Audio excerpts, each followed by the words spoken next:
नमस्ते। आप सभी का स्वागत है आज के इस कार्यक्रम में। और आज हमारे साथ हैं ब्रिगेडियर ब्रिजेश पांडे जी। मैं नमस्कार सर। ब्रिजेश पांडे जी का पहली बार जयपुर डायलॉग्स पर स्वागत कर रहा हूं। और ब्रिगेडियर ब्रिजेश पांडे जी जो हैं मुझे 34 वर्ष आपने सेना में यानी आर्मी में योगदान दिया है। आर्मी में अपनी सेवाएं दी हैं।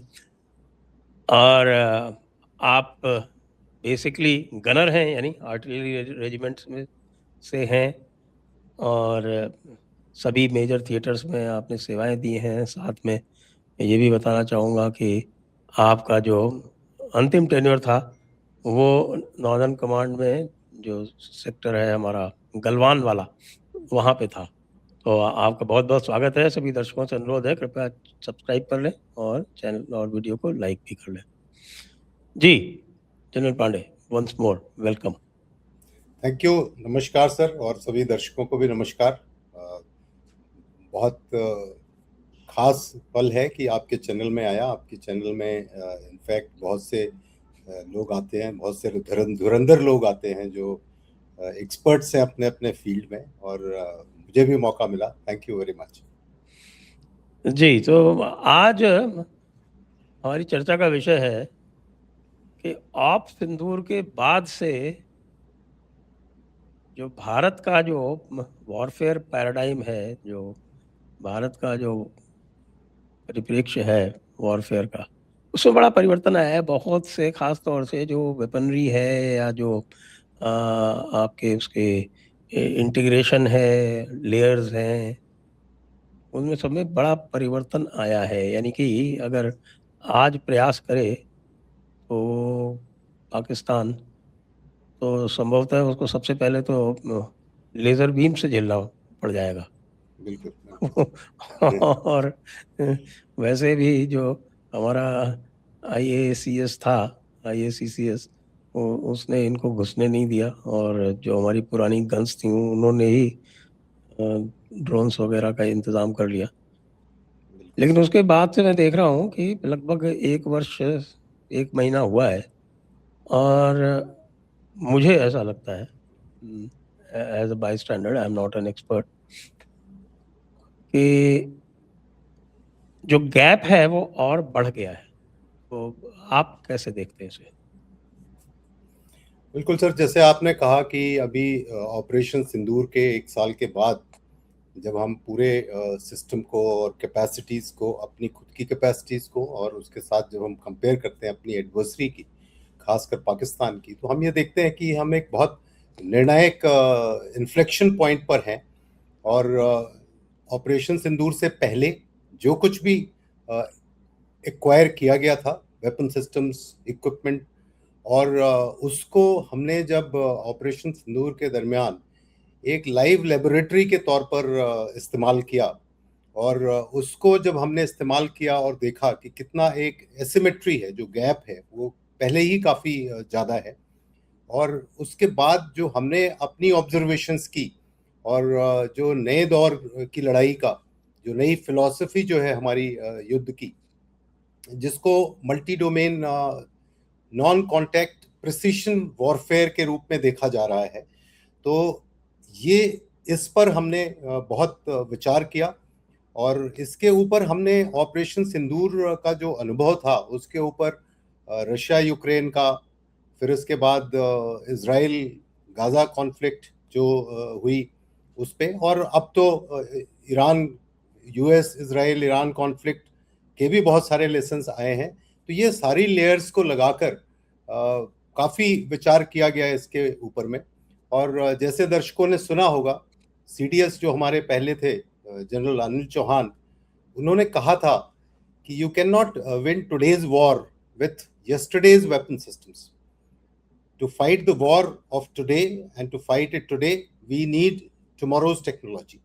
तो ये इस बात को, और इसके साथ साथ और भी जनरल्स ने, जैसे पहले आर्मी चीफ थे, वाइस चीफ थे, बहुत से लोगों ने इसके बारे में अपनी अपनी राय दी है। और अब जब हम देखते हैं कि डिफेंस एक्विजिशन कमेटी, जिसने 3 ट्रांच में अपने जो अप्रूवल्स दिए हैं, जो कि फ्यूचरिस्टिक अप्रूवल्स दिए हैं, वो एक था अगस्त 2025 में लास्ट ईयर, एक था दिसंबर में लास्ट ईयर, और जो अभी जुलाई की शुरुआत में जो अप्रूवल आया है। तो इन सब को मिलाकर जब हम देखते हैं तो हमें ये समझ में आता है कि हमारी जो वॉरफेयर की जो फिलॉसफी है उसमें बहुत स्ट्रॉन्ग एक्चुअली शिफ्ट आया है। और इसके साथ साथ हमने अपनी प्रायोरिटीज सेट की है कि ये प्रायोरिटीज हमारी क्या होनी चाहिए। और इसके अलावा ये भी बात गौर करने लायक है कि हम सिर्फ आत्मनिर्भरता की बात नहीं कर रहे हैं, अब हम उसको मिक्स करके देख रहे हैं कि हम एक्सपोर्ट की कैपेसिटी कैसे हासिल करें। तो इस तरह से ये तीन जो स्तंभ हमें नजर आ रहे हैं, उन स्तंभों पर पिछले 1 साल 1 महीने में बहुत तेजी से काम हुआ है। और आगे भी अगर 2-3 साल तक इसी स्पीड से चला तो आई थिंक हमारे एक एडवर्सरी तो बिल्कुल ही रेस से बाहर हो जाएंगे और दूसरे एडवर्सरी को एक अच्छा खासा चैलेंज देने की पोजीशन में हम लोग होंगे। तो अब ये जो शिफ्ट आया है, ये शिफ्ट एक्चुअली यही शिफ्ट डिसाइड करता है कि हमारी प्रोक्योरमेंट की पॉलिसी क्या होगी, उसकी प्रायोरिटीज क्या होंगी। तो जो मुझे तो समझ में आता है, देखिए। हाँ जी। इसको वन बाय वन ले लें। हाँ, मेरे ख्याल बिल्कुल से अभी हम शुरू में 3 डोमेन्स में डिस्कस कर सकते हैं। तो बिल्कुल जो मैं देख रहा हूँ कि जो एयर डिफेंस वाला पार्ट है, और बिल्कुल जिसको जो है वो सुदर्शन चक्र, बिल्कुल जो उसका ओवरऑल एक उसकी संकल्पना की गई है, बिल्कुल उसमें बहुत सारे परिवर्तन आ गए हैं। अब तो मुझे लगता है कि पाकिस्तान हिल भी नहीं पाएगा, उसके शायद जहाज टेक ऑफ ही नहीं कर पाएंगे। हाउ बिल्कुल। Is the situation today? तो देखिए, शिफ्ट की जो मैं बात करता हूँ, उसी शिफ्ट से जो आपने ये कुछ आयाम जो निकाले अभी, एक उसमें एयर डिफेंस है। तो ये शिफ्ट जो बेसिकली आया है, तो पहले जो कॉन्टेक्ट वॉरफेयर होता था, गुत्थम गुत्था की लड़ाई होती थी, चाहे वो टैंक वर्सेस टैंक हो, इन्फेंट्री वर्सेस इन्फेंट्री हो, तो अब वो नॉन कॉन्टेक्ट की तरफ चला गया है। तो अब ये समझा जा रहा है कि कोई जरूरी नहीं है कि हमें लाइन ऑफ कंट्रोल या आईबी को हमें क्रॉस करने की जरूरत हो, हम उसके बगैर भी दुश्मन को नेस्तनाबूद कर सकते हैं। फिर दूसरा है, पहले प्लेटफॉर्म सेंट्रिक वॉरफेयर था कि टैंक की लड़ाई होती थी, एयरक्राफ्ट की लड़ाई होती थी, शिप्स का बोलबाला होता था जहां पर हम समुद्री लड़ाई की बात करते थे। तो अब ये नेटवर्क सेंट्रिक हो गया है, और नेटवर्क सेंट्रिक में अब हमारे प्रोक्योरमेंट के भी और हमारे लड़ाई लड़ने के तरीके भी बिल्कुल भिन्न हो जाते हैं। फिर हुआ है तीसरा जो शिफ्ट है, वो है एट्रिशन वॉरफेयर से अब प्रिसीशन वॉरफेयर में हो गया। अब कोई मास्ट, जैसे हम आर्टी फायर भी करते थे तो बहुत भारी तादाद में गोले गिराने की कोशिश करते थे, बहुत भारी तादाद में एयर पैकेजेस जाते थे, मिशन बेस्ड एक्शंस होते थे। अब वो प्रिसीशन हो गया है, तो जो हमको नष्ट करना है, जो दुश्मन की खास ताकत है, उसको हम स्पेसिफिकली नष्ट कर सकते हैं। और लास्टली, जैसे मैंने बताया, इंपोर्ट से आत्मनिर्भरता, और इसमें भी हमने एक्सपोर्ट ओरिएंटेशन कर दिया है। तो इससे हमारी 6-7 एक्चुअली प्रायोरिटीज निकल के आती हैं। उन प्रायोरिटीज में 3 प्रायोरिटीज हम आज डिस्कस करेंगे। और सबसे पहले हम देखेंगे एयर डिफेंस का। जी। तो एयर डिफेंस की जब हम बात करते हैं, तो अब हम जा रहे हैं लेयर्ड, मोबाइल और काउंटर स्वॉर्म टेक्नोलॉजीज की तरफ।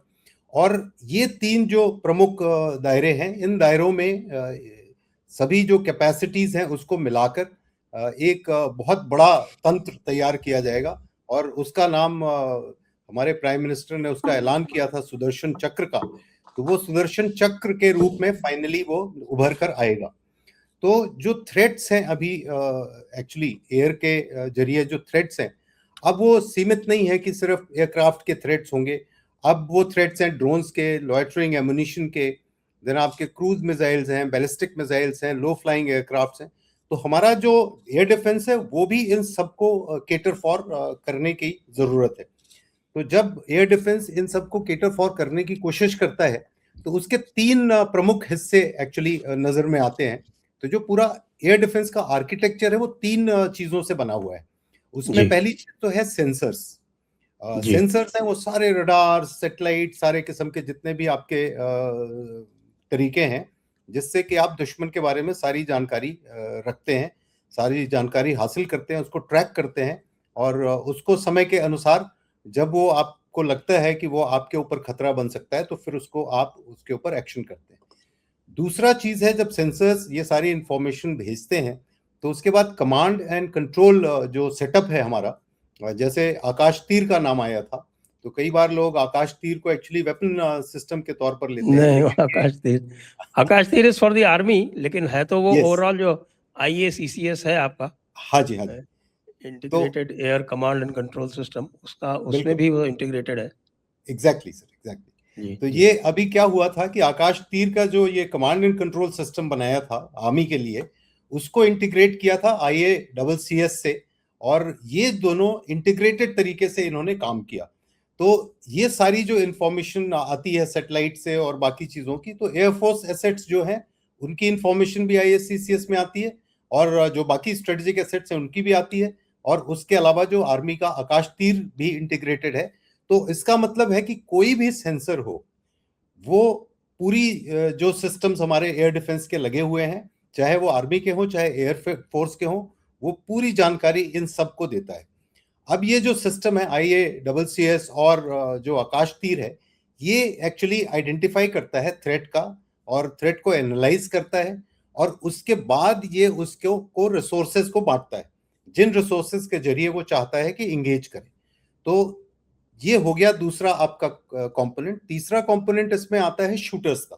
तो जो शूटर्स हैं, चाहे वो आपके गन सिस्टम्स हों, मिसाइल्स हों, या और दूसरे जो नए किस्म के माइक्रोवेव्स, लेजर्स, ये सारी चीजें अभी उभर कर आ रही हैं, तो ये सारे सिस्टम्स जो हैं वो शूटर्स बनाते हैं। अब इसमें पहले क्या होता था कि ज्यादातर शूटर्स जितने भी आते थे वो सेंसर शूटर दोनों शामिल होता था, जो दोनों कैपेबिलिटी होती थी उनकी, लेकिन ये स्टैंड ऑफ मोड पे होते थे। उसका सेंसर एक्वायर करेगा टारगेट्स को, और उसी का शूटर उसको एंगेज करेगा। तो नॉर्मली इस प्रकार की प्रक्रिया होती थी, लेकिन अब ये जो छुआछूत की बीमारी कह लें, या ये इस तरह का जो सेग्रीगेशन है वो खत्म हो गया है।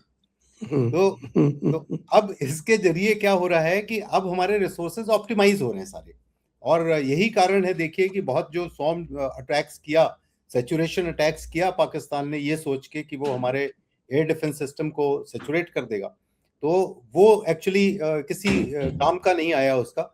क्योंकि इसी कोशिश में, ऑपरेशन सिंदूर से पहले की जो कोशिशें चल रही थी, जो हमने पुरानी गन्स थी हमारी L-70 हो या जू हो या शिल्का हो, इन गन्स को हमने जो इंटीग्रेट किया एंड इनको आकाश तीर के साथ जोड़ के जो ऑटोमेट किया, तो इन्हीं ने काफी कुछ काम इन्हीं ने कर दिया। तो बहुत और ज्यादा रिसोर्सेज की जरूरत एक्चुअली पड़ी नहीं इसमें। हाँ, तो जो काम जो है वो इजराइल 50-60 मिलियन डॉलर की मिसाइल से कर रहा था, वो हम 50 पैसे की गोली से कर रहे थे। बिल्कुल बिल्कुल सही, बिल्कुल। और मुझे याद है हमारे जमाने में जब हम यंगस्टर्स के तौर पे फौज में आए थे, तो जब हम एक्सरसाइज वगैरह के लिए जाते थे तो सीटियां बजाई जाती थी इंडिकेट करके, या अलार्म्स होते थे कि एयर अटैक होने वाला है। तो उस समय हम लोग अपनी जो LMG है और जो नॉर्मल ऑटोमेटिक वेपन्स होते थे हमारे पास में, हम उसको लग के और तैयार हो जाते थे कि अब हवाई जहाज अगर इधर आएगा तो हम उसको शूट करेंगे। लेकिन तब से लेके और आज तक में अगर हम देखते हैं, तो इतना परिवर्तन आ गया है कि अब ये अगर हम पूरी लेयर सिस्टम जो हमारी एयर डिफेंस की है उसको हम क्लासिफाई करें या उसको हम देखें, तो लगभग 10 लेयर्स हमारी बनती हैं, जो पूरे सिस्टम्स, अलग अलग सिस्टम्स, अलग अलग कैरेक्टरिस्टिक्स के साथ, कैपेबिलिटीज के साथ में लगाए गए हैं। तो पहले जैसे 3 लेयर्स में बोलूंगा कि वो है आपके सेंसर्स का प्राइमरी, जिसमें आपकी space based early warning systems हैं, जिसमें आपकी सैटेलाइट्स हैं, GSAT सीरीज है, एमीसैट है, और इसी तरह से एमीसैट एक रेकी सैटेलाइट है, इसी तरह से आपका रिसैट है जो कि सार बेस्ड है। तो इस तरह से जो सैटेलाइट्स का हमारा जो पूरा सिस्टम है, वो मिलिट्री सैटेलाइट्स के जरिए हमें इंफॉर्मेशन मिलती है और इंफॉर्मेशन मिलेगी।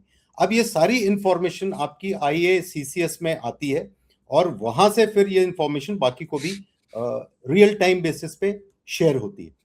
दूसरा इसका लेयर है एक्चुअली स्ट्रेटेजिक एयर सर्विलेंस का। जैसे हमारे दर्शकों ने सुना होगा, नेत्रा सिस्टम एक आया है, और वो नेत्रा सिस्टम बेसिकली जो स्पेस में कोई भी ऑब्जेक्ट को डिटेक्ट करने के लिहाज से बनाया गया है। इसका नाम बेसिकली है network for space object tracking and analysis.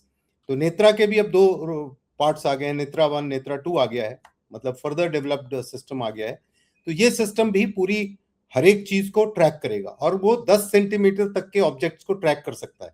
और ये ट्रैकिंग आप सोचिए कि जहां वो सोचना शुरू करेगा या जहां भी हलचल थोड़ी शुरू करेगा, वहां से हम ट्रैक करना शुरू करेंगे। और ये सिस्टम्स जब ये IACS में आएगी इंफॉर्मेशन, तो उसके बाद वो अपनी तरीके से उसको ट्रैक करेंगे, उसकी स्पीड कितनी है, उसका फ्लाइंग का हाइट कितना है, वो सारी चीजें करके, और एक स्टेज पे ये निर्णय हो जाता है कि ये हमारे लिए खतरा बन सकता है या नहीं बन सकता है। और जब ऐसी संभावना आती है तो फिर उसको एलोकेट कर दिया जाता है जो शूटर सिस्टम्स है उसके ऊपर में। तो ये इसमें हमारे और भी नए नए कुछ सिस्टम्स आए हैं। एक अरुद्रा आया है जो 400 किलोमीटर तक की दूरी तक देख सकता है। S-400 तो हमारे ये तो एंटी रेडिएशन वाला है, ये रेडार वगैरह हाँ को। बिल्कुल बिल्कुल, रेडार वगैरह को। लेकिन ये है कि इसका जो सर्वेलेंस का जो रेंज है वो काफी है, और ये सारी किस्म की इंफॉर्मेशन, चाहे इलेक्ट्रॉनिक इंफॉर्मेशन हो, चाहे दूसरी किस्म की एक्टिविटीज हो, ये सबको एनालाइज करने का और सबका सार निकालने का एक्चुअली सिस्टम होगा।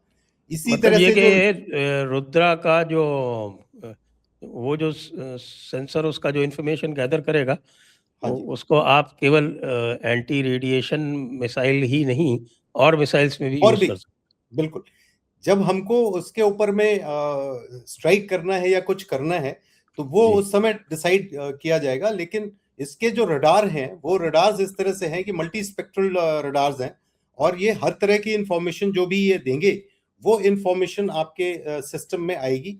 और कहीं पे इंफॉर्मेशन बेसिक फर्स्ट इंफॉर्मेशन होती है, कहीं पे इंफॉर्मेशन आपकी पहली इंफॉर्मेशन को एनालाइज करने की, वैलिडेट करने के लिए होती है। तो ये सारे मिलकर जब इंफॉर्मेशन देते हैं तो एक बहुत ही अच्छी पिक्चर बनती है, जिसको हम ऑपरेशनल पिक्चर कहते हैं। तो ये ऑपरेशनल पिक्चर को सुदृढ़ करने में और ज्यादा मदद करता है। इसी तरह और भी रडार्स आ रहे हैं, जो रोहिणी है, जैसे अश्वनी है। तो ये कुछ डेवलपमेंटल स्टेज पे हैं और कुछ ऑलरेडी आ गए हैं। लेकिन ये देखने की बात है कि ये अलग अलग रेंज का कवरेज होता है इनका। तो वो पूरी जो लेयर की हम बात करते हैं, तो इस तरह से वो लेयर फॉर्म करते हैं कि वो ऑब्जर्वेशन के लिए भी, और बाकी फिर शूटर्स जब आते हैं तो वो शूटर्स के लिए भी हमने लेयर बना रखी है। तो अब इसके बाद, इन तीनों लेयर्स के बाद, जब हमने स्ट्रेटेजिक एयर सर्वेलेंस की बात की, रडार ट्रैकिंग की बात की, फिर उसके बाद आती है आपकी स्ट्रेटेजिक किल लेयर। और ये स्ट्रेटेजिक किल लेयर जो है वो आपकी 150 से 400 किलोमीटर के बीच में नॉर्मली होती है। और इस किल लेयर में S-400 ट्रायम्फ तो है ही हमारे पास में, जिसका रडार बेसिकली 600 किलोमीटर तक का सर्वेलेंस कर सकता है। और उसके बाद उसकी जो एंगेजमेंट रेंज है वो 400 किलोमीटर की है। तो एक सिस्टम है जो 400 किलोमीटर तक एंगेज करता है, और दूसरा है जो 250 किलोमीटर तक। तो डिपेंडिंग अपॉन उसकी वैल्यू, टारगेट कितना महत्वपूर्ण है, किस नेचर का है, उसके हिसाब से ये डिसाइड होता है। और अगर ये लगता है कि ये S-400 के लेवल का नहीं है टारगेट, तो ये फिर पास ऑन कर दिया जाता है दूसरे सिस्टम्स के ऊपर। फिर चाहे वो medium range surface to air missiles हो, या फिर दूसरे और लो लेवल के जो इक्विपमेंट्स हैं या लो लेवल के शूटर्स हैं, उनकी तरफ ये पास ऑन कर दिया जाता है। तो ये आता है आपका इसमें, इसी में आपका प्रोजेक्ट कुशा भी है एक्चुअली। और प्रोजेक्ट कुशा वो प्रोजेक्ट है जो DRDO डेवलप कर रहा है। और इसको बड़े हल्के सिस्टम से जब कहते हैं तो बोलते हैं देसी S-400, क्योंकि इसका भी सिस्टम उसी तरह से सारी चीजों को मैनेज करने की काबिलियत रखेगा जब फाइनली ये आ जाएगा। और वो इसमें 3, पूरा तो इसका 3 का जो है, इसका अभी तो M1 की ही बात कर रहे हैं, लेकिन हाँ जी, इसका M3 तो S-400 के बराबर ही है। बराबर ही है, बिल्कुल बिल्कुल सर। तो जैसे जैसे ये M1 से M3 में जाएगा, तो वो फिर उसी के लेवल पे आ जाएगा। तो अभी फिलहाल ये 150 तक के रेंज में, फिर 250 रेंज, 350 रेंज, और इस तरह से ये S-400 के लेवल पे पहुंच जाएगा ये। तो ये भी है। फिर इसके बाद आपका बैलिस्टिक मिसाइल डिफेंस आता है, जो अभी प्रेजेंटली फेज 2 में है। और इसमें इंटरसेप्टर्स जो हैं वो AD-1, AD-2 इंटरसेप्टर्स हैं। और प्राइमरीली इसका जो फोकस है एक्चुअली, चाइना की जो DF-21, DF-26 ये मिसाइल्स हैं, उसको ध्यान में रखते हुए इनका डेवलपमेंट किया गया है, और फर्दर डेवलपमेंट भी इसका हो रहा है। एंड मुझे काफी यकीन है कि ये फिलहाल शाहीन 2 गौरी मिसाइल्स, जो पाकिस्तान की जो मिसाइल्स हैं, उसको तो ये टेक केयर कर ही लेगा, लेकिन साथ साथ में चाइनीज मिसाइल्स को भी ये मैनेज कर लेगा। तो ये काउंटर करने के बाद बीएमडी के बाद जो अगली लेयर आती है, जो अभी हम पहुंच गए हैं ऑलमोस्ट लेयर 6 पे, तो ये जो लेयर 6 आती है ये मीडियम रेंज सैम की है, सरफेस टू एयर मिसाइल्स की है। और ये जो लेयर है ये एक्चुअली 70 टू 150 किलोमीटर की लगभग डेप्थ होगी इसके अंदर में। तो 70 से 150 किलोमीटर की दूरी तक के बीच के जो भी इंगेजमेंट्स होंगे वो मीडियम रेंज सैम के थ्रू होंगे। इसमें पहले हमारे पास में बराक है जो नेवी के पास में है, और इसमें भी कुछ जोड़ा जा रहा है इसके साथ भी। और जो एक्विजिशन काउंसिल ने जो कुछ डिक्लेयर किए हैं अप्रूवल्स, उनमें कुछ वो वेपन सिस्टम्स भी हैं जो पहले से हमारे पास हैं, उसको और थिकन करने के लिए कोशिश चल रही है। और उसके अलावा जो हमारा एयरफोर्स और आर्मी के लिए है जो सरफेस टू एयर मिसाइल, उसकी रेंज लगभग 70 किलोमीटर की है। तो ये भी डीएससी के उसमें शामिल था। और ये लेयर जो बनती है, इस लेयर में जैसे मैंने पहले बताया कि कोई जरूरी नहीं है कि कोई भी टारगेट आए तो वो S-400 के द्वारा ही उसको एंगेज करने की जरूरत है। ये अगर S-400 समझता है कि उसका जो कॉस्ट इफेक्टिवनेस नहीं है उसका, तो कॉस्ट टू इफेक्ट वाला जो रेशियो है वो ठीक नहीं बैठेगा, तो फिर ये पास ऑन कर दिया जाता है सरफेस टू एयर मिसाइल्स को। और जब वो ऑब्जेक्ट 70 किलोमीटर की रेंज में आएगा तब उस टाइम पे ये सैम सिस्टम्स के द्वारा ये इंगेज किया जाएगा। फिर हमारी 7वीं लेयर आ जाती है टैक्टिकल एयर डिफेंस की, जिसमें हम आकाश सरफेस टू एयर मिसाइल्स हैं जो कि 25 से 30 किलोमीटर की रेंज में कोई भी एयरक्राफ्ट हो, क्रूज मिसाइल हो या यूएवी हो, ये इनको बड़ी आसानी से इंगेज कर सकते हैं। और आकाश के साथ साथ एक न्यू जनरेशन आकाश भी आया है, आकाश प्राइम जिसको बोलते हैं, जिसकी रेंज ज्यादा है और दूसरी इसकी एजिलिटी बहुत है। एजिलिटी का मतलब है कि इसकी ability to shift and ability to engage one target after the other target, तो उस किस्म की चीज है, क्योंकि इसका जो सीकर और रिएक्शन टाइम है बहुत ही इंप्रूव्ड है इसका। तो ये भी सिस्टम का इंडक्शन जब होगा तो ये जो टैक्टिकल एयर डिफेंस, जो टैक्टिकल जो 70 किलोमीटर से कम की रेंज वाले जो इलाके हैं, 40 से 70 के इलाके जो बीच में हैं, इन इलाके को, इस डिस्टेंस को ये इफेक्टिवली एंगेज करेगा। फिर आता है हमारा 8वां लेयर जिसको हम शॉर्ट रेंज एयर डिफेंस बोलेंगे। वो शॉर्ट रेंज एयर डिफेंस में बेसिकली एक तो जो डेवलपमेंट में चल रहा है प्रोसेस में QRSAM है, जिसको quick reaction surface to air missile बोलते हैं, जिसकी रेंज 25 से 30 किलोमीटर के बीच में है। इसका एक नाम और अनंत शस्त्र भी बोलते हैं इसको एक्चुअली। अच्छा, तो ये हाँ, तो इसका भी एक नाम है नया, तो इसका भी इस्तेमाल होगा। और फिर स्पाइडर है जो 15 से 20 किलोमीटर की रेंज वाला है, जो कि बेसिकली इजरायली सिस्टम है। तो बहुत से ऐसे सिस्टम्स ऐसे भी हैं जिनको अभी डिक्लेयर नहीं किया गया है, जो पहले के या तो सिस्टम्स को अपग्रेड करके, या फिर जो जैसे इजराइल और इंडिया का मान लीजिए कोलैबोरेशन चल रहा है तो फ्रेश डेवलपमेंट हो रहा है, तो बहुत से इनके बीच में और भी हैं जो सिस्टम्स आ रहे हैं, और जैसे समय के साथ साथ में उनका भी एक्सपोजर मिलेगा लोगों को। फिर हम आ जाते हैं वेरी शॉर्ट रेंज पे। और वेरी शॉर्ट रेंज किस लिए होता है? ये बेसिकली पॉइंट डिफेंस के लिए होता है, जहां पर कम इलाका है, छोटा इलाका है, जो हमारा VAVP जैसे हम बोलते हैं, उसको जब हम प्रोटेक्ट करने के लिए करते हैं तब इसका जो हमारी पुरानी गन्स हुआ करती थी, एंटी एयरक्राफ्ट गन्स वगैरह। बिल्कुल सर, बिल्कुल। तो इसमें एक्चुअली एक तो वर्बा शोरैड्स भी आ रहा है जो कि 6 to 6.5 किलोमीटर है, जो ये डेवलप किया जा रहा है, जो अभी इंडक्शन के लिए, और DSC में इसका जिक्र हुआ है, मतलब इसके एक्विजिशन का जिक्र हुआ है, अप्रूवल हुआ है इसका। तो वो है। और जैसे आपने बोला कि L-70 गन्स हैं जो अपग्रेड किए गए हैं, फिर ZU-23 ट्विन गन्स हैं जो अपग्रेड किए गए हैं। तो जो हमारे पहले के सिस्टम हैं वो भी इसी रेंज में आते हैं। तो इनकी रेंज बेसिकली 4 से 6 किलोमीटर के बीच में जब टारगेट्स को एंगेज करना होता है, और वो तब होता है जब जैसे मान लीजिए एक टैंक का फॉर्मेशन है, वो कहीं पर लोकेटेड है, उसके पास में कई सारी ऐसी missile short range, very short range की मिसाइल्स होंगी।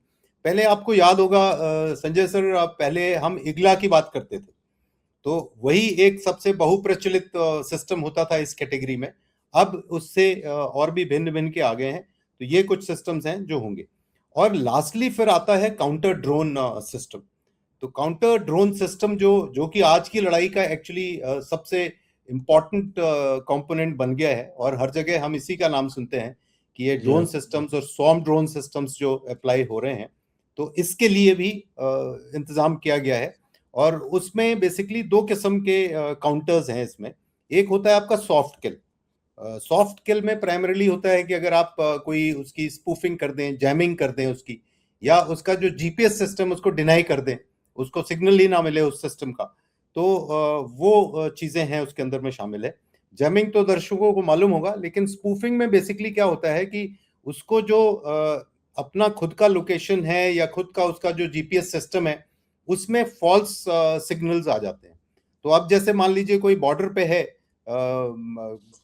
फिरोजपुर में बॉर्डर पे मान लीजिए कोई सिस्टम है जो उसके अपोजिट में काम कर रहा है, और अगर हम उसको स्पूफ कर दें तो उसको लगेगा कि हम कहीं और हैं, चाहे उसको लगेगा कि लाहौर में है या किसी पहाड़ी के पास में है, तो फिर वो क्या करेगा, अपने वे पॉइंट, वे होम पे जाने की कोशिश करता है। और जब वो वे होम पे जाने की कोशिश करता है तो उसको इस तरह का सिस्टम, इस तरह का उसको लोकेशन पास किया जाता है कि जैसे ही वो वे होम लगाएगा अपना, तो या तो किसी पहाड़ से टकरा जाएगा या जमीन से टकरा जाएगा, या फिर कई ऐसे भी इंस्टेंसेस हुए हैं कि आप उसको स्पूफ करके वहां से लाके आप इंडिया में लैंड करवा सकते हैं। तो इस तरह का भी इसके अंदर में सिस्टम होता है। तो ये सारे हैं। और बाकी जो हार्ड किल है, हार्ड किल तो हमने डिस्कस कर लिया, चाहे वो गन सिस्टम से हैं जिसको फिजिकली अगर आप उसको करते हैं। अब इस क्षेत्र में एक्चुअली माइक्रोवेव सिस्टम्स हैं या हाई पावर्ड लेजर्स हैं, इनका भी डेवलपमेंट चल रहा है, और समय समय पर हमें पता चलता रहता है कि कोई टेस्टिंग हो रही है और कोई नया सिस्टम जो है वो डेवलप हमारे करीब 100 वॉट के सिस्टम तो हमने डेवलप कर लिए हैं।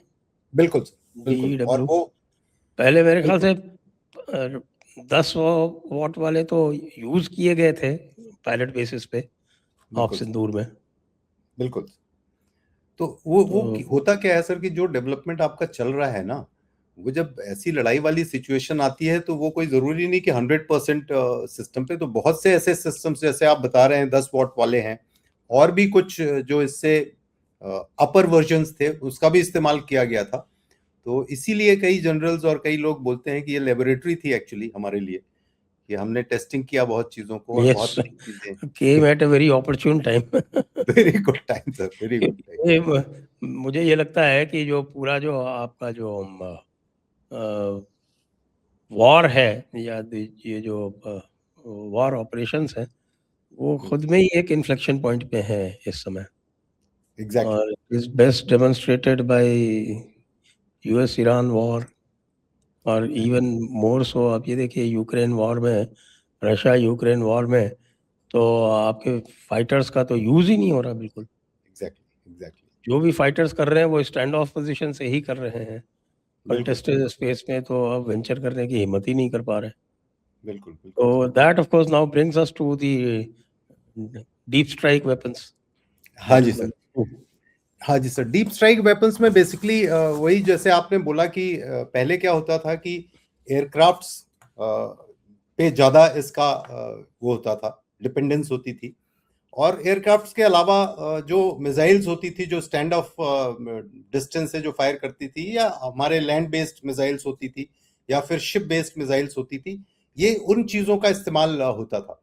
लेकिन अब ये जब ब्रह्मोस की कैपेबिलिटी उसके अंदर में स्टैंड ऑफ मोड पे जब उसको इस्तेमाल किया गया, और उसके बाद उसका जो इंटीग्रेशन Su-30 मार्क 1 के साथ में हुआ था, उसका भी इस्तेमाल इस पीरियड में हुआ। और इससे जो पंच हमने डिलीवर किया पाकिस्तान को, वो चीज भी समझ में आई। और जैसे आपने बताया कि यूक्रेन रशिया वॉर में जैसे हमको देखने को मिल रहा है कि अब वो रेंज की कोई प्रॉब्लम नहीं रह गई है। पिछले 2 साल के अंदर में उन्होंने जो पहले के सिस्टम्स होते थे, पहले के ड्रोन सिस्टम्स होते थे, कामिकाजे होते थे, या आपके दूसरे लॉइटरिंग एमुनिशंस होते थे, उनकी रेंज उन्होंने बढ़ा ली है और उसकी स्पीड बढ़ा ली है। पहले के यूएवीज जो होते थे, चाहे वो मेल वर्जन्स हो या हाई ऑल्टीट्यूड वर्जन्स हो, तो इनकी सबसे बड़ी जो विडंबना होती थी वो स्पीड की होती थी। तो स्पीड इतनी कम होती थी कि उसको इजीली एंगेज किया जा सकता था, टैकल किया जा सकता था। और ये नॉर्मली 150 से 200 किलोमीटर पर आवर की स्पीड के लेवल में होते थे ये। लेकिन अब जो अपग्रेड्स हुए हैं, इनफैक्ट शायद ड्रोन्स वगैरह, और जो ड्रोन्स पहले कहीं और से लेके आए थे, रशिया भी और यूक्रेन भी, अब ये हालत है कि आप उसको 1500-2000 किलोमीटर अंदर तक उसको पेनिट्रेट करा सकते हैं, और स्पीड से पेनिट्रेट करा सकते हैं। और बाकी की जो कैरेक्टरिस्टिक्स उसकी हैं, जैसे कि इलेक्ट्रॉनिक वॉरफेयर कैरेक्टरिस्टिक्स हैं, जिसके तहत वो इलेक्ट्रॉनिक वॉरफेयर को पेनिट्रेट कर सकता है, डिटेक्शन नहीं कर पाएगा दुश्मन उसका। तो इन कैपेबिलिटीज के कारण बिल्कुल सही बात है कि अब एयरक्राफ्ट जो हैं, जितने भी व्हाइट एलिफेंट्स बना रखे थे, जैसे अब आप देखिए F-35, ये कितनी कॉस्टली एक्चुअली सिस्टम है ये, और इसको इतना कॉस्टली है इसलिए भी इसको इतने सारे बेसेस में डिस्पर्स रखा गया था, तो और फर्दर इसकी कॉस्ट हो जाती। लेकिन क्या हासिल किया एक्चुअली ईरान वॉर में, और उससे ज्यादा कहीं ईरान ने अपने ड्रोन सिस्टम्स और उन सब चीजों से उसने अचीव कर लिया। तो एकदम से ये लड़ाई अब एयरफोर्स की जो लड़ाई है, एक तो ये है कि अब ज्यादा डिपेंडेंस इन चीजों पे आ गई है। दूसरी बात यह है कि अब जो पैकेजिंग होती है, जैसे पहले की जो पैकेजिंग होती थी, इनकी मिशन पैकेजिंग वगैरह होती थी, अब वो मिशन पैकेजिंग भी डिफरेंट हो गई है। तो ये भी चीजें आई है, और अब मिक्स ऑफ सिस्टम्स का दौर चल पड़ा है। और इसमें अगर आप देखिए तो सुपरसोनिक, सबसोनिक क्रूज मिसाइल्स, जो ब्रह्मोस और हमारे निर्भय के वेरिएंट्स हैं, निर्भय तो और भी ज्यादा इसकी रेंज है, और जब फुली डेवलप्ड हो जाएगा इसका जो फाइनल वर्जन है, तो आई थिंक 1500 टू 2000 किलोमीटर्स के रेंज में it will be able to engage the targets. फिर है आपका जैसे स्कैल्प है, हमने यूज किया, जो रफेल के साथ में आता है, जिसकी 500 प्लस किलोमीटर्स की रेंज है। फिर स्पाइस फैमिली के जो मिसाइल्स हैं, तो ये सारे इसका पार्ट रहेंगे। लॉन्ग रेंज नूर खान में स्कैल्प यूज हुआ था या स्पाइस? हाँ, हाँ, नूर खान में वही यूज हुआ था। और इसीलिए अब देखिए उसके बाद उनकी जो बातें, हालांकि थोड़ी बहुत बातें अभी भी करते हैं ये न्यूक्लियर की, लेकिन ये एक्चुअली इसने तो न्यूक्लियर ब्लफ का एक्चुअली उसका सर उड़ा दिया एक किस्म से कहिए तो इस तरह का इस्तेमाल है एक्चुअली, जैसे कि किया जाएगा और किया गया है इस बार ऑपरेशन सिंदूर में जो हमने किया। तो ये है। फिर और नई चीजें जो आ रही हैं संजय जी, एक तो जैसे आर्टिलरी में है, अभी लॉन्ग रेंज रॉकेट सिस्टम्स आ रहे हैं। अब ये लॉन्ग रेंज रॉकेट सिस्टम्स, हालांकि पहले भी आपके पास स्मर्च थे, पिनाका थे, लेकिन अब इसके अंदर में जो हम प्रिसीशन गाइडेंस म्यूनिशन में जो हम जोड़ रहे हैं, और अब प्रिसीशन गाइडेड म्यूनिशन जो आ रहे हैं, तो अब 80 किलोमीटर एंड बियॉन्ड की रेंज। और ये हमारा एक्चुअली ऑपरेशनल डेप्थ होता था, 40 से 80 के बीच में हमारा ऑपरेशनल डेप्थ होता था पहले। और यहां पर हम थोड़े से वीक थे, क्योंकि हम आर्टिलरी में जब प्लानिंग करते थे तो हम ये देखते थे कि जो टैक्टिकल डिस्टेंस है उसको तो आप थिकन कर लेते हो और उसको तो आप टोटली डिग्रेड कर सकते हो, लेकिन जब आप ऑपरेशनल डेप्थ में जाते हो, 30-40 किलोमीटर से आगे जाते हो, तब आपकी बड़ी कॉन्स्ट्रेंट्स आते थे। तो अब वो सिस्टम्स भी इस तरह के इसमें भी आ रहे हैं, जिससे कि आपका मास्ड फायर के तौर पर, अगर आप कोई जैसे लॉजिस्टिक एचलॉन्स हैं, या फिर कोई कंसंट्रेशन हैं दुश्मन के, या फिर और कोई बड़े इनके डिपोज हैं, उसको अगर आप इंगेज करना चाहते हैं तो आपके पास ये सिस्टम्स अवेलेबल होंगे। और कामिकाजे ड्रोन्स में जैसे हमने डिस्कस किया कि स्पीड और उसकी जो रेंज है उसको बढ़ाने के लिए अब न्यू जेट बेस्ड ड्रोन्स का इसके ऊपर में ज्यादा जोर चल रहा है। तो इसमें drones is the third part exactly third part भी। अभी मैं इसमें थोड़ी सी और आपकी जो है, आई विल होल्ड यू ये हाँ डीप जी, स्ट्राइक वाले पे, क्योंकि ये बिल्कुल जो 5th और 6th जनरेशन की बात हो रही है एयरक्राफ्ट की, तो बिल्कुल ये भी बेसिकली, वैसे तो आप यू कॉलिंग इट एयरक्राफ्ट, लेकिन जब आप कहते हैं मैन अनमैन्ड टीमिंग, बिल्कुल सही, बिल्कुल सही। MUMT, तो इसका मतलब ये है कि भाई एक एयरक्राफ्ट उड़ेगा और अपने साथ में स्वार्म लेके उड़ेगा, और काम जो है वो स्वार्म करेंगे, और जो एग्जैक्टली, एक तरह से जो पायलट है is becomes a controller, airborne controller. Airborne control, absolutely. तो कॉन्सेप्ट तो उसी तरफ जा रहा है बेसिकली, हाँ, बिल्कुल कि आपकी अनमैन्ड वॉरफेयर की तरफ। जी। बिल्कुल।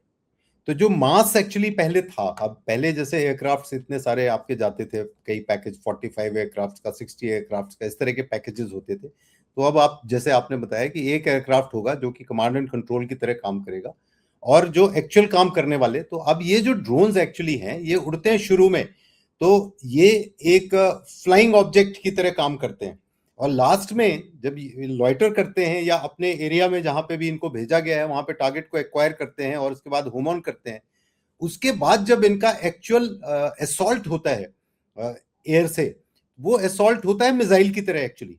तो ये इसमें अगर हम देखें कि फ्लाइंग ऑब्जेक्ट और मिसाइल दोनों का रोल इसका मिक्स कर दिया गया है, और साथ साथ में इसकी जो स्पीड है, इसकी जो ऑल्टीट्यूड है, पहले वो सारी चैलेंजेस होते थे, तो अब वो एयरक्राफ्ट्स के बराबर या एयरक्राफ्ट्स के साथ में कोऑर्डिनेटेड तरीके से ये जा सकते हैं अभी। तो ये आगे आपके फिर आपका जो एमका का डेवलपमेंट हो रहा है, हालांकि हम थोड़ा सा इंजन के मामले में थोड़े से वीक हो गए हैं, इसलिए ये स्टॉल हो जा रहे हैं ये चीजें। अदरवाइज एमका भी 5th जनरेशन एयरक्राफ्ट है, जो अब सोच होने लगी कि अब इसको फाइनली जब ये डेवलप होके आए तो ये 6th जनरेशन या 5.5 जनरेशन उस तरह के स्वरूप में ये आए। और काफी प्रेशर है एक्चुअली, जैसे हमारे राजनाथ सिंह जी ने ही शायद कहा था कि हम 5 से 6 साल के अंदर में हम इसको डेवलप कर लेंगे, तो डेफिनेटली वो प्रेशर है। और अगर वैक्सीन की तरह अगर हमने इसका भी डेवलपमेंट प्रोसेस शॉर्टन कर लिया और कम समय में हमने इसको डेवलप कर लिया, तो आई थिंक ये बहुत बड़ी कैपेसिटी है जो हमारे उसमें बिल्ड हो जाएगी एयरफोर्स में। तो ये आपने सारी इंजन की बात की, तो इंजन हाँ में जी, आज भी हम क्यों ये जीई के चक्कर में फंसे हुए हैं? ये जी जी सुनते हुए 3-4 साल हो गए और they still holding you to ransom. बिल्कुल बिल्कुल। सर बेसिकली क्या है, जब आप क्रायोजेनिक इंजन का अगर हम पीछे मुड़ के देखते हैं, जिस तरह की मजबूरी उसकी हमारे सामने क्रिएट की गई और हमें जरूरत थी, तो हमने उसकी खोज कर ली और उसको हमने बना लिया।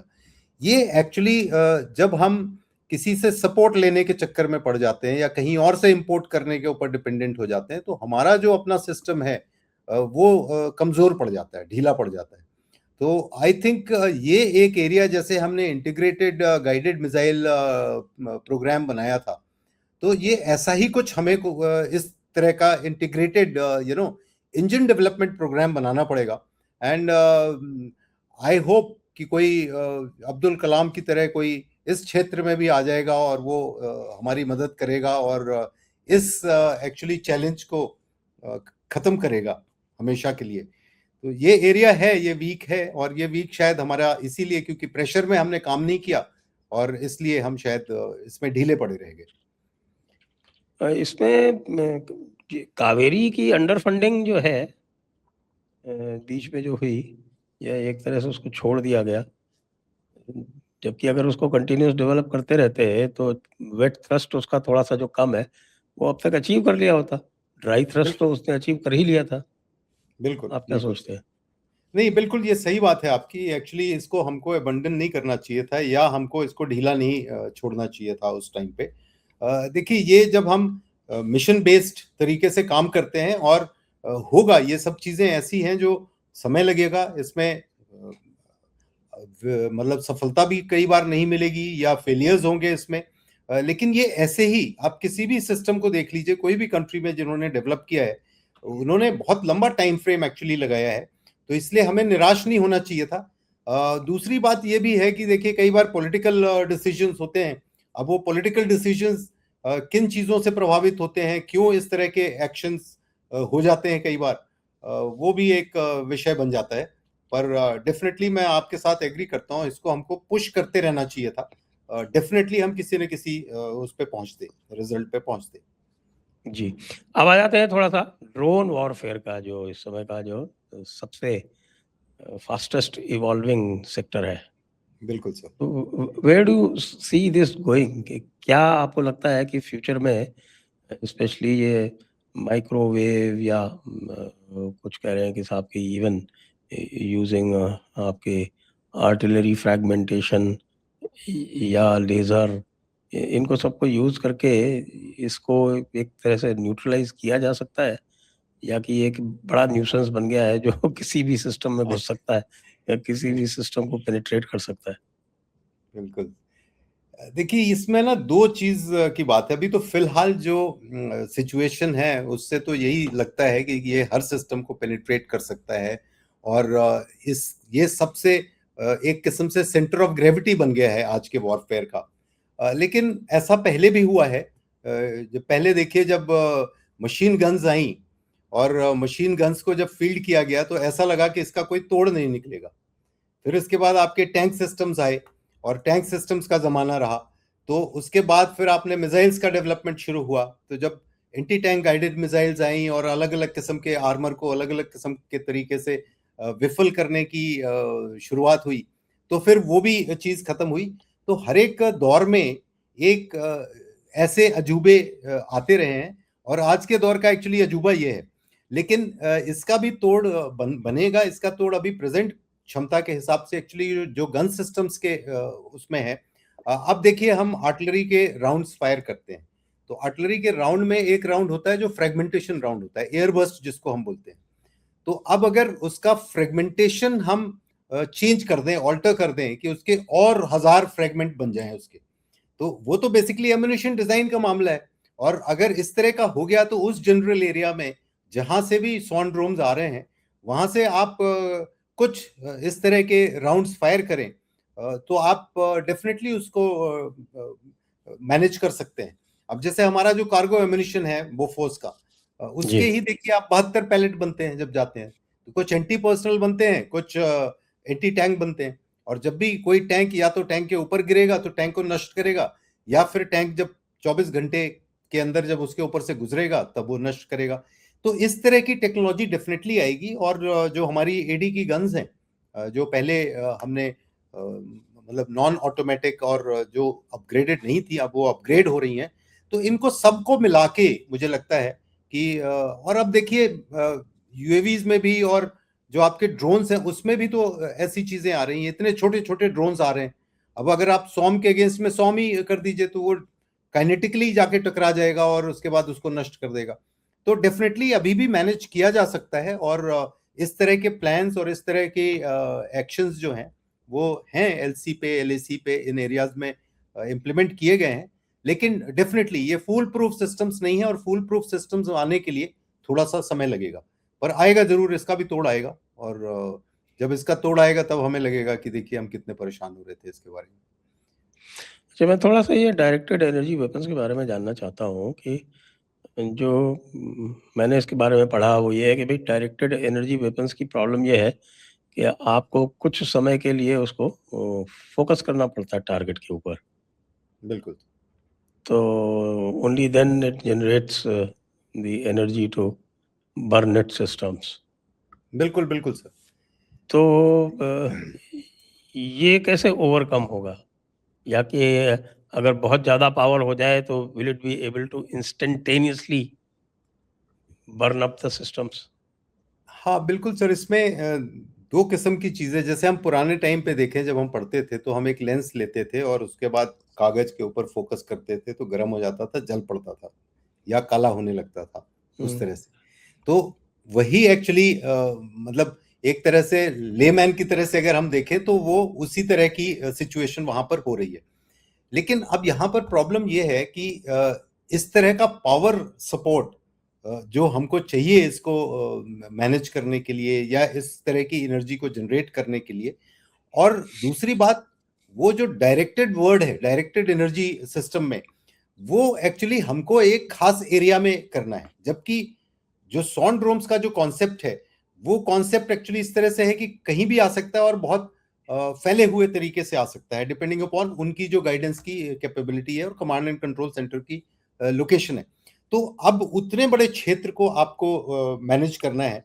और अगर इस तरह से हो जाए कि एक बार आपने उसके तरफ ऐसे डायरेक्शन में चला दिया, तो जहां जहां पर भी वो एनर्जी ने टच किया तो वो डिस्टर्ब हो जाए या डैमेज हो जाए, डिस्ट्रॉय हो जाए। तो अभी वो स्थिति नहीं आई है। लेकिन डेफिनेटली जब आप इंटेंसिटी उसकी बढ़ाएंगे, जितनी जितनी इंटेंसिटी आप बढ़ाते चले जाएंगे, उतना ही आपका एक्सपोजर टाइम कम होता चला जाएगा। बट अभी फिलहाल जितनी हमने जो खोज हुई है, उसके हिसाब से जो इंटेंसिटीज अचीव हुई हैं, उसके मुताबिक अभी हमें उसके ऊपर में फोकस करने की जरूरत पड़ती है, और तभी वो इफेक्ट होता है। हो सकता है थोड़े समय में कुछ और इसके साथ में सम्मिलित करके चीजें की जाएं, जिससे उसके जो सिस्टम्स हैं वो न्यूट्रलाइज हो जाएं। या उसके जो डायरेक्शन गाइडेंस ये चीजें हैं वो उसके न्यूट्रलाइज हो जाएं, तो हो सकता है कि आने वाले समय में, लेकिन डेफिनेटली काम चल रहा है इस पे, भारी कोशिश है, and hopefully some solution will come out of this. ये माइक्रोवेव सिस्टम्स कैसे काम करते हैं? माइक्रोवेव सिस्टम्स भी ऐसे ही एनर्जी सिस्टम्स हैं जिसमें कि आप जब किसी चीज के थ्रू माइक्रोवेव्स को आप पास करते हैं तो वो फिर चीज हीटअप हो जाती है, और डिपेंडिंग अपॉन कितना उसका मास है, कितना आप एनर्जी उसके ऊपर में डाइवर्ट कर रहे हैं, तो उतनी जल्दी वो चीज हो जाती है। लेकिन अगर आपका छोटा एरिया है, छोटा मास है, तो उसमें जल्दी भी हो जाता है। और बहुत से आपके सिस्टम्स हैं, चाहे इक्विपमेंट हैं, इलेक्ट्रॉनिक सिस्टम्स हैं, ह्यूमन इफेक्ट्स भी आते हैं। जैसे पहले कई बार ये बात सुनाई पड़ी थी कि यूएस का जो कॉग्निटिव वॉरफेयर डोमेन है वो इस क्षेत्र में बहुत भारी तादाद में काम कर रहा है, और वो लोग भी इस तरह के डायरेक्टेड एनर्जी वेपन्स को यूज करके लोगों को कंफ्यूज करने के लिए, लोगों को मानसिक रूप से इम्पैक्ट करने के लिए, तो ये ह्यूमन के ऊपर भी इसका इफेक्ट है, इसका इक्विपमेंट के वेनेजुएला में ऊपर किया भी। शायद उन्होंने ये। किसमें सर? हाँ, वेनेजुएला में कहा जाता है, कहा जाता है वेनेजुएला कहा में जाता है, किया इसको यूज। कहा जाता है।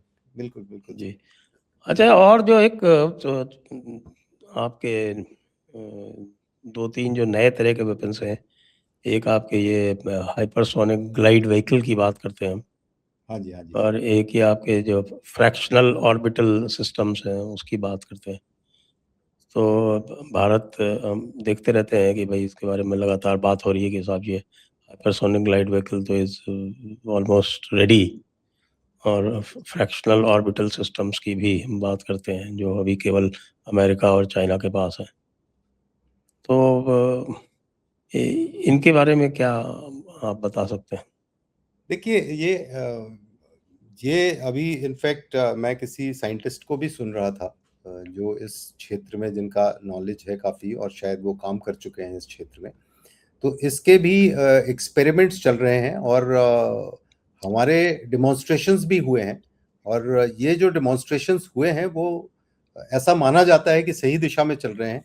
एंड यूएस और चाइना के बाद लगभग हम इस पोजीशन पे हैं कि उसको हम वेपनाइज कर सकते हैं, या उसको हम कन्वर्ट कर सकते हैं जिस फॉर्म में हम कन्वर्ट करना चाहते हैं।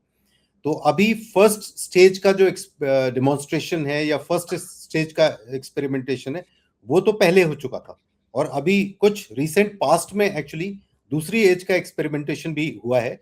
लेकिन अभी तो ये कॉन्सेप्ट की स्टेज पे है कि ये कॉन्सेप्ट प्रूव हो गया है, और इस कॉन्सेप्ट को अब जब आप सिस्टम्स में इंप्लीमेंट करना चाहते हैं तो शायद उसमें थोड़ा समय लगेगा, और एक थ्रेशोल्ड लेवल जब आप क्रॉस कर लेते हैं तब आप फिर उसको मल्टीपल एरियाज में फोकस करना शुरू करते हैं, और लोग फिर साइमल्टेनियसली इसके ऊपर में काम करना शुरू करते हैं। तो आई थिंक अब हम अगली जो डिमॉन्स्ट्रेशन है, जो शायद अगले 1 साल 1.5 साल के बीच में हमें देखने को मिले, उसके बाद हम इसके बाकी जो चीजें मैन्युफैक्चर होनी है, इसके जो कंपोनेंट्स हैं, या इसको जो फाइनल स्टेज पे हम देखना चाहते हैं, शायद उस रूप में कुछ कदम बढ़ेंगे अभी। जी। ब्रह्मोस से इतना क्यों डरता है पाकिस्तान?